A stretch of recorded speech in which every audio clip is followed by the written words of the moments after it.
Hello, Stormies. What's good? Welcome to my channel where we stay up on hip hop culture and news. Let's dive into the latest in hip hop. While you're here, don't forget to like, share, and subscribe to the channel. It's been awful. Yeah. What's been awful, Isaiah Rashad? Because shit. when I hear the album title and I listen to the album, but really the album title, it sounds like a confession. Like what's been awful? The industry, your personal life. I mean, an amalgamation of everything. Okay. I'm just a human being at the end of it. I went through some shit to an extent, but it was, between being an artist and the expectations of that, and I guess my deconstruction of my masculinity, it's been a lot of getting to know myself. Who deconstructed it though? Did you deconstruct it, or did you let the court of public opinion deconstruct it? Because I wonder, did you face it before that became public, or were you already dealing with it privately? I was already dealing with a lot of my own stuff before. I guess it was. I'm blessed to how everything happened with me and the reception of everything, because it allowed me to like step back and really re-examine what I was doing. Because regardless of how much I love myself, I still had to be like, I put myself in a irresponsible situation for anybody to be able to control my narrative. Yeah. But at the time, because listening to the project and then hearing you say that, like, you felt like it was like kind of like a blessing of how everything happened. When did you get to that point? Did you instantly feel like, okay, this is a blessing? Yeah, I mean, at some point in time, I accepted that they don't make a manual for being like a bisexual black dude, or any of that type of shit. They don't have a, Yeah. And it was less like hiding myself from anything, or more so like not knowing how to not be ostracized. You know what I mean? Yeah. So Also, you got to control your hoes, regardless if they're men or women, because who the hell was recording you? me.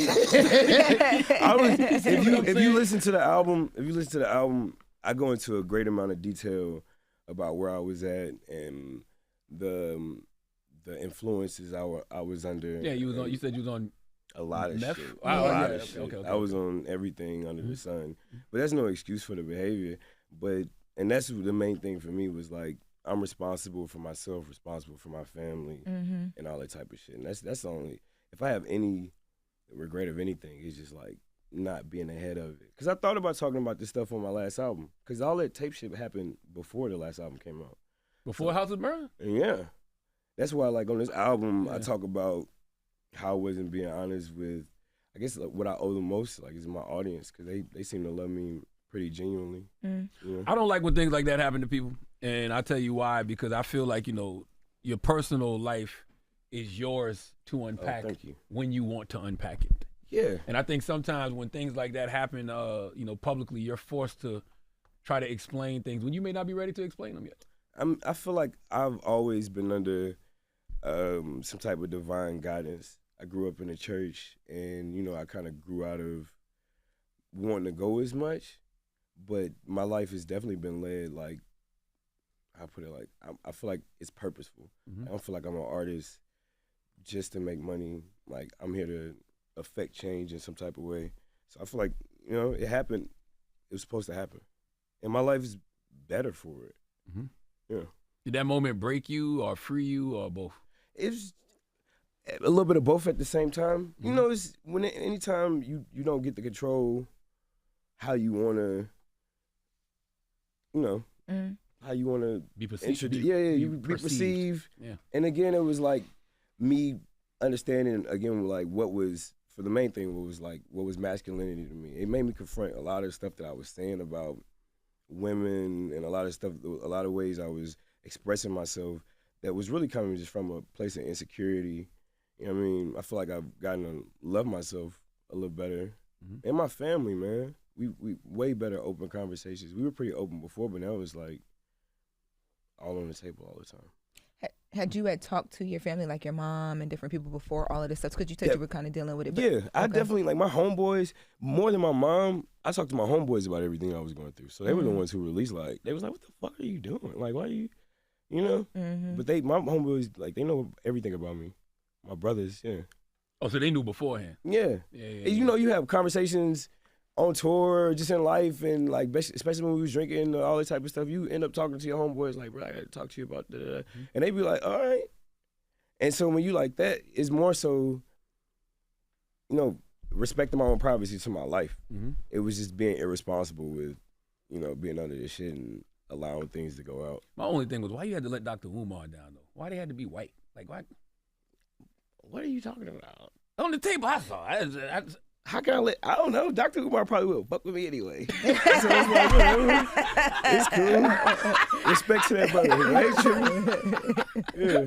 You were, when everything happened, you were in a relationship at the time, right? Are you still in a relationship now? I'm or? not talking about my personal life no more. We were getting real personal, so I'm not talking about dating at all no more. I get you. I was only wondering because at the time when it happened, I just wondered how it affected everything. Oh man, she was pissed. She was just pissed that it was. Yeah, she was just pissed that it was out. She was like, "What?" It's like, "Why are you recording that shit?" And I'm like, "I don't even remember that shit." Damn. Yeah, I was sitting at. You ever been to Zaxby's? Yeah. I was sitting. Yeah. I was sitting in Zaxby's eating a chicken salad and a fry. Don't know why I was eating them together.